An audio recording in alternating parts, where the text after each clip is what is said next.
Hey everybody, welcome to another video. And today we're doing a video of my most expensive knives. Yesterday I kind of got bored and I did a video of my most favorite Walmart knife and talked about the cheapest knives at Walmart. Now, those were the actual cheapest knives I've owned. And if you'd like to see that video, go ahead and take a look. I'll try to put a link to that video down below in the information section. But I must have said something or did something that somebody didn't like. I lost 2 subscribers after I made that video. Either the video was really too long and too boring, or they just didn't like what I had to say. Maybe a combination of both. But I hope I don't lose any more viewers or subscribers doing this one. But I felt like I'm gonna go ahead and do it anyway. Here's the Spyderco Native Lightweight. This is like $135 when I bought it. I think now it's about 145. Things have gone up. So yeah, that's the most expensive. I'm sorry, this is not the most expensive knife I have, but yeah, anything, in my opinion, anything over $50 is expensive to me. Yeah, I don't know what you guys do for a living. I don't know how much money y'all make. I'm not poor, but to spend money on a knife or a pocket knife, anything above $50 is expensive. Okay, so that's just my standards. It doesn't have anything to do with me being poor or rich or middle class or lower income or whatever. It's just that my belief is any pocket knife or any kind of knife that's more than $50 is expensive. So here's $135 when I bought this Native Lightweight. The best knife I own. I say it's the best knife I own because the blade, that is about the sharpest blade right out of the factory, right out of the box. That is the stabbiest blade, sliciest blade. It cuts like nothing else. I mean, and I love that blade shape. I love it. It's not a typical Spyderco shape, but it is like a spear point, and I love it. Yep. And it's a lock back, so it's got a pretty strong lock on it. My favorite knife, period. All right, moving on to the next one is the Microtech. This one here is oh, by the way, this steel is S30V, and this is a Microtech here. This one costs $180 with tax and everything. It was $300. And I think the steel is a M390. Let's see what the steel is right there.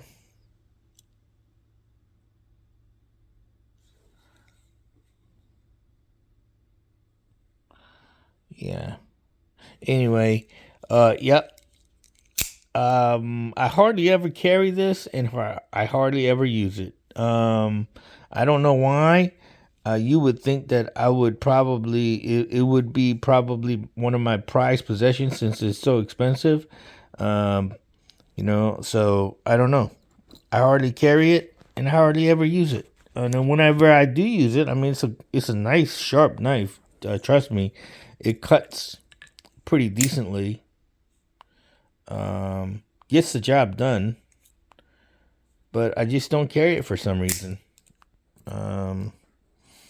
Here is a old timer I didn't have any traditional folders in my last video. It was Walmart knives, and they were mostly modern day folder kind of thing. And but they were the cheapest knives I have. So here's an old timer, and I think this one was about $65. Here is a case. This one was $55. I threw in a Victorinox because, you know, some Victorinox, majority of the Victorinoxes used to be under $50, but now they're like almost a good portion of them are over $50, and this one here is like 110. So I put it in there. Here's a Queen's Cutlery, licensed by Smoky Mountain Knife Works. And this is made in USA, and because it's made in USA, this one I believe was $85. Okay, and here's one I bought secondhand at Smoky Mountain Knife Work. This is a Boker, and this is a made in Sologen, and this one was I believe $65. Okay, secondhand. All right. And I put in a fixed blade because in my last video, I had a Walmart fixed blade. It was a little one, but this was $110 when I bought this. So I put it in there. Actually, this is my favorite, all-time favorite fixed blade knife. So anyway. That's the lineup of all the expensive stuff I got. And like I said, I call it expensive because anything above $50, that's what I call it. Now, let's talk about these little fellas. The made in the USA traditional folders. Then this one is 1095 carbon steel. I don't know what this one... I don't know what Case makes their knives out of.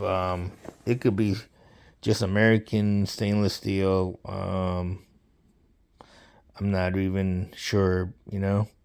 I don't think anybody really knows. And then there's the old timer. I think that was 1095 carbon steel too. And the 1095 carbon steel, they do patina. And you know, lately, patina. I mean, it has become a fad where people just love patina, you know.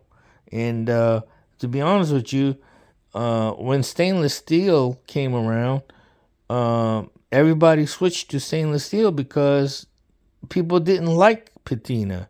Patina made the blade look dirty, unsanitary looking. It looked like a lot of it looked like rust, so people didn't like patina. They would constantly be wiping their blade and trying to coat their blade so it doesn't patina, and you know, they be kind of scared to use it and get it wet, and you know, because they just didn't like that patina. But now people love it. People purposely patina their blades. So, I mean, it is what it is. So, you know, that's what 1095 carbon steel does, you know, the patinas. So, in nothing against it, I like it either way. I like stainless steel. I like 1095 carbon steel. I like it all. As long as it's sharp and cuts great, I got no issues. Looks does matter. And some knives look more handsome, clean, spotless, and others look really cool with that worn and patina look on them. But anyway, I think what did I say? How much this was? I forget. But anyway, these are pretty pricey because they're made in the USA or they're made in Germany, and you know, they're not made in China. with cheap labor and all this and that. But here's the thing.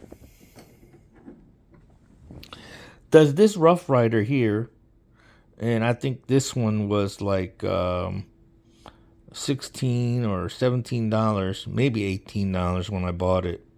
Okay, does this Rough Rider made in China cut any worse or perform any worse than the Case Old Timer made in the USA and the Queen's Cutlery made in the USA? Absolutely not.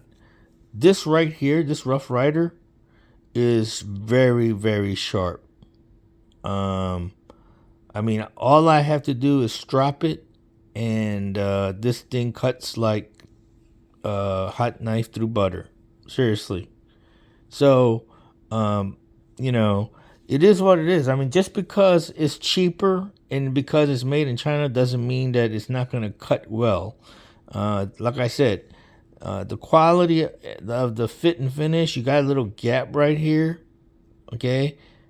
And I'll be honest with you, it's somewhat unusual to see a Rough Rider with flaws.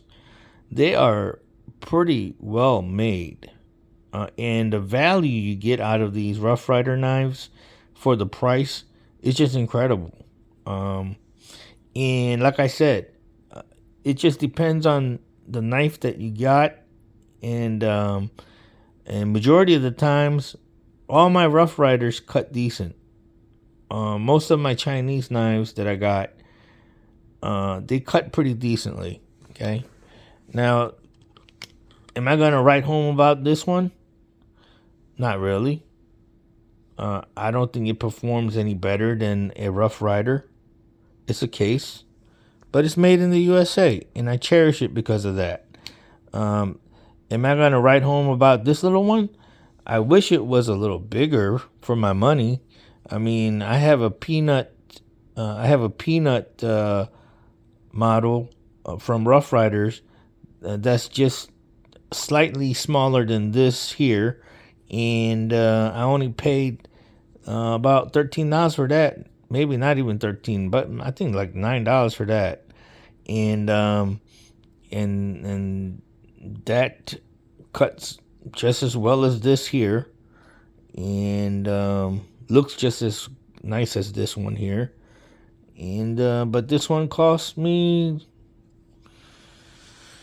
what did I say? I forget. It was a 85. So I'm like, I don't know. I mean, in the knife world, some of the times it's not about you get what you pay for. It's about the I don't know, the curb appeal.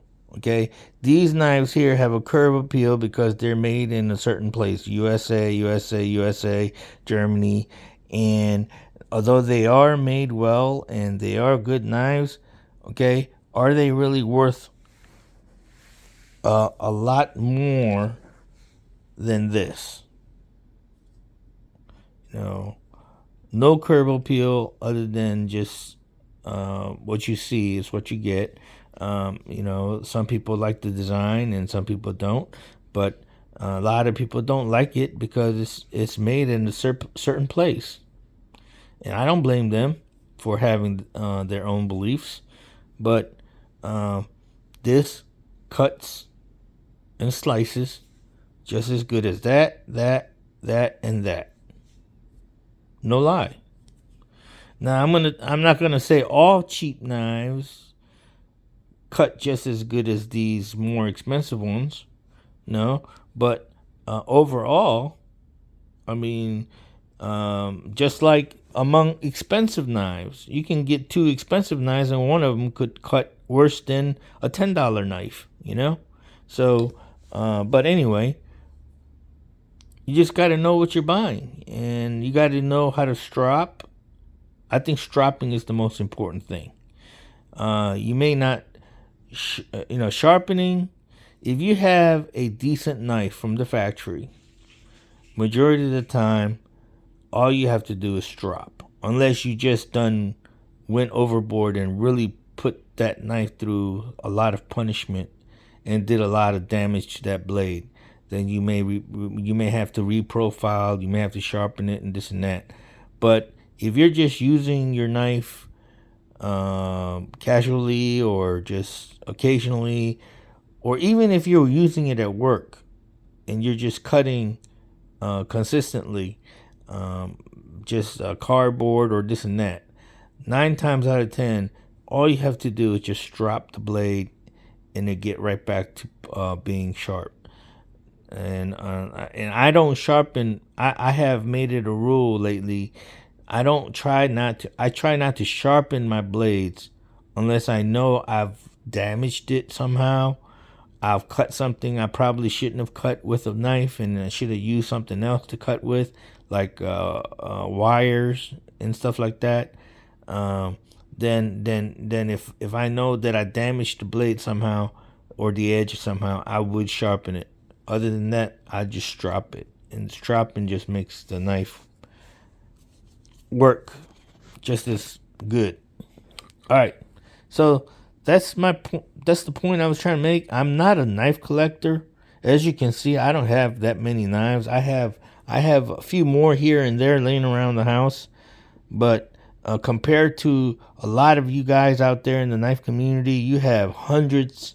Some of you have thousands of knives, okay, and many of you may not have hundreds of knives, but have really good quality knives.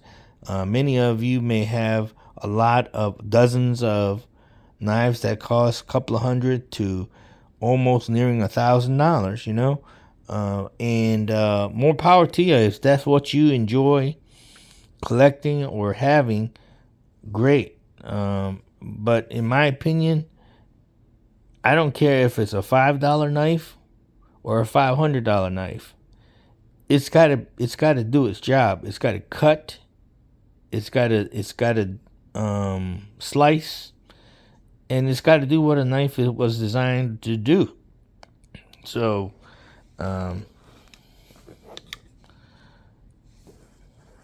that's it. So, out of all this, my 2 favorite knives in this whole group would be the BK2.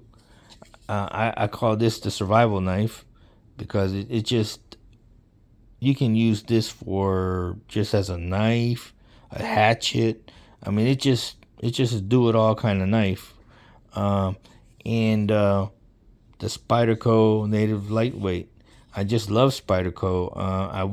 I think the next Spyderco, if I ever get another Spyderco, I'll probably get the Shaman. But this knife here, just love it. Microtech is the most expensive knife here out of all of them, nearing $300. And like I said, I hardly ever carry it or use it. And and I just can't explain why I don't. It's not because I'm trying to savor it, trying not to damage it, or trying to keep it. It's not a safe queen. I don't try to preserve it or anything. It's just that I just have no desire to really actually carry this for some reason. But I think I will, just to get more use out of it. But it just doesn't compel me to carry it. So anyway, thanks for watching. Leave a comment. I hope I didn't lose 2 more subscribers or more subscribers making this video. I know that I rambled on, and videos like this are probably not very entertaining to y'all. I try not to make videos like this often, so please don't think that my channel is all about this. If you don't like videos like this, just don't watch it. But don't unsubscribe me, because there are videos that I do make that are shorter and hopefully more entertaining. But yeah, I just wanted to get this rant out of the way because after losing 2 subscribers after making my last video, I just wanted to, I don't know. I hope I didn't lose 2 subscribers because of my last video, but I think I did. So if you have any comments, suggestions, what I can do to better my channel, or what kind of content you'd like to see, let me know in the comments down below. And thanks for watching. See y'all next time. Bye.